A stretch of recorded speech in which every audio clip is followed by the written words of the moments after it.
പുതുയുഗയാത്രാ സമാപന സമ്മേളനത്തിലെ രാഹുൽ ഗാന്ധിയുടെ പ്രഖ്യാപനങ്ങൾക്കെതിരെ വിമർശനവുമായി മന്ത്രിമാരായ കെ എൻ ബാലഗോപാലും പി രാജീവും. പൊള്ളയായ വാഗ്ദാനങ്ങളെന്ന് ധനമന്ത്രി കെ എൻ ബാലഗോപാൽ 24നോട് പറഞ്ഞു.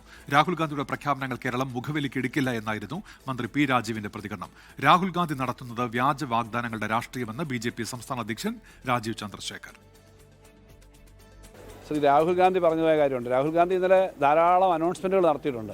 ഒരു കാര്യം ഞാൻ പറയാം, കേരളത്തിൻ്റെ സാമ്പത്തിക സ്ഥിതി ഇവർ കൊട്ടിഘോഷിച്ചതുപോലെ മോശപ്പെട്ട തരത്തിലേ അല്ല, നല്ല ഒരു മെച്ചപ്പെട്ട തരത്തിലാണ്. ഇന്ത്യൻ സാഹചര്യത്തിൽ നോക്കുമ്പോൾ ഇന്ത്യയിലെ പല സംസ്ഥാനങ്ങളെക്കാളും മെച്ചപ്പെട്ട സാമ്പത്തിക സ്ഥിതിയാണ്.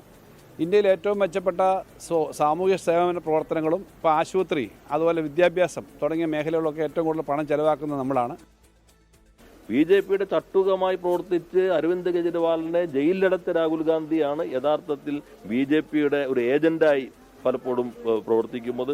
നിർണായകമായ ഘട്ടത്തിൽ ഇപ്പോൾ തൊഴിലുറപ്പ് ഭേദഗതി പോലെയുള്ള നിയമം വരുന്നു, കർഷക പ്രശ്നം വരുന്നു. ഇത്തരം ഘട്ടത്തിലെല്ലാം രാഷ്ട്രീയമായി രാജ്യത്തോടും ജനങ്ങളോടുമുള്ള ഉത്തരവാദിത്തത്തെ പൂർണ്ണമായി തമസ്കരിച്ച് ആഘോഷങ്ങൾക്ക് വേണ്ടി വിദേശത്ത് പോകുമ്പോൾ നിർണായക ഘട്ടത്തിൽ പോകുന്ന രാഷ്ട്രീയ നേതാവ് നടത്തുന്ന പ്രഖ്യാപനങ്ങളെ ജനങ്ങൾ യഥാർത്ഥത്തിൽ മുഖവിലയ്ക്ക് പോലും എടുക്കില്ല എന്നതല്ലേ യാഥാർത്ഥ്യം. രാഹുൽ ഗാന്ധിയുടെ കോൺഗ്രസ് പാർട്ടി അവരെ പ്രധാനപ്പെട്ട ഒരു കാൽക്കുലേഷൻ എന്ന് പറഞ്ഞാൽ പാവങ്ങളെ ശ്രദ്ധ തിരിച്ച് പാവങ്ങളുടെ മുമ്പിൽ പോയി ഓരോരോ കാര്യം പറഞ്ഞ് അവരുടെ വോട്ട് നേടി ഇലക്ഷൻ കഴിഞ്ഞിട്ട് കയ്യും വിട്ട് വഞ്ചിക്കാണ് കോൺഗ്രസിന്റെ രാഷ്ട്രീയം. ലോകത്തെവിടെയായാലും ഏത് സമയത്തും 24 വാർത്തകളും ഓഗ്മെന്റഡ് റിയാലിറ്റി പാക്കേജുകളും എക്സ്പ്ലെയിനറുകളും വിശദമായി കാണാൻ ഞങ്ങളുടെ യൂട്യൂബ് ചാനൽ നിങ്ങൾക്ക് സബ്സ്ക്രൈബ് ചെയ്യാം.